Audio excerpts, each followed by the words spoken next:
રાજસ્થાનના અજમેરમાં યોજાયેલા વિશ્વ પ્રસિદ્ધ પુષ્કર મેળામાં આ વખતે 15 કરોડ રૂપિયાની કિંમત ધરાવતું શાહબાઝ નામના ઘોડાનું આગમન થઈ ગયું છે.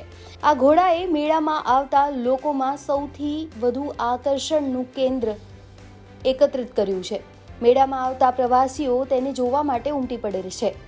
પુષ્કર મેળો આ વર્ષે ફરી એકવાર તેની રોનક માટે ચર્ચામાં છે અને આ મેળામાં 15 કરોડનો ઘોડો શાહબાઝ પંજાબ અને પુષ્કરની મોટી સ્પર્ધાઓમાં વિજેતા રહી ચૂક્યો છે. શાહબાઝની ચમકદાર કાયા જોઈને દરેક વ્યક્તિ દંગ છે. શાહી ઘોડો આ મેળામાં સૌથી વધુ આકર્ષણનું કેન્દ્ર છે. શું છે એની ખાસિયતો? આવો સાંભળીએ. हर साल की तरह लगभग 40 जानवर लेके मेले में पहुंचे हैं और कंसेप्ट माइंड में ये था कि स्टैलियन रिपीट नहीं करेंगे इस बार, जो पहले ले आए हैं 2 साल मेलों में उसके बिना कोई स्टैलियंस को लेके आए.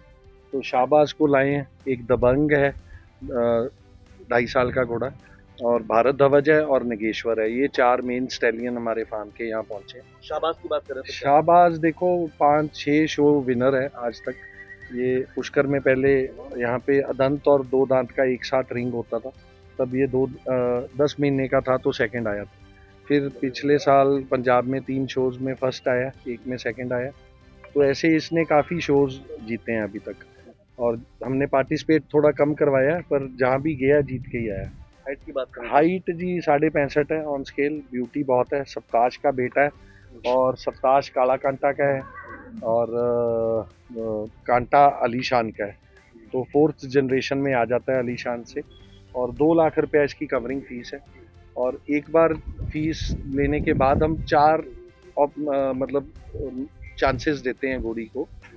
हर हीट पे 2 जंप देते हैं, तो टोटल 8 जंप हो जाते हैं. और जो रुकने वाली होती है घोड़ी वो लगभग 8 जंप्स में कंसीव कर जाती है. अच्छा, डिमांड की बात करें तो लगभग डिमांड सर अभी तो वैसे इसको देने का अभी कोई विचार तो कम है, बट हमने 15 करोड़ रुपया इसका आस्किंग प्राइस रखा है. और काफ़ी अच्छी हमें ऑफर घर पे इसकी हुई भी है. लगभग 9 करोड़ रुपया ऑफर्ड है इसको. पर अब आगे एक बार इसके बच्चे बच्चियाँ कुछ स्टैंड हो जाए फिर देखते हैं क्या बने. આ વર્ષે પુષ્કર મેળામાં પંજાબ, હરિયાણા, રાજસ્થાન અને ઉત્તર પ્રદેશમાંથી અનેક નામી ઘોડાઓ અને ઊંટ પહોંચી ચૂક્યા છે. પ્રશાસને પશુપાલકો અને માલિકો માટે ખાસ તંબુઓ અને સુવિધાઓ ઉપલબ્ધ કરાવી છે અને આ મેળામાં ઊંટોની સજાવટ અને ઘોડાઓની સુંદરતા સૌનું મન મોહી રહી છે. પુષ્કર મેળો ફક્ત વેપારનું કેન્દ્ર નથી, પરંતુ તે સાંસ્કૃતિક અને પારંપરિક વારસાનું પ્રતીક છે. આ જ સમયે પશુપાલકો પોતાના ઘોડાઓની તાકાત અને સુંદરતાનું પ્રદર્શન કરી રહ્યા છે.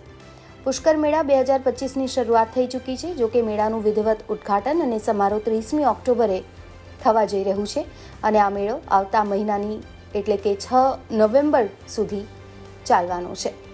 બ્યુરો રિપોર્ટ, ગુજરાત તક.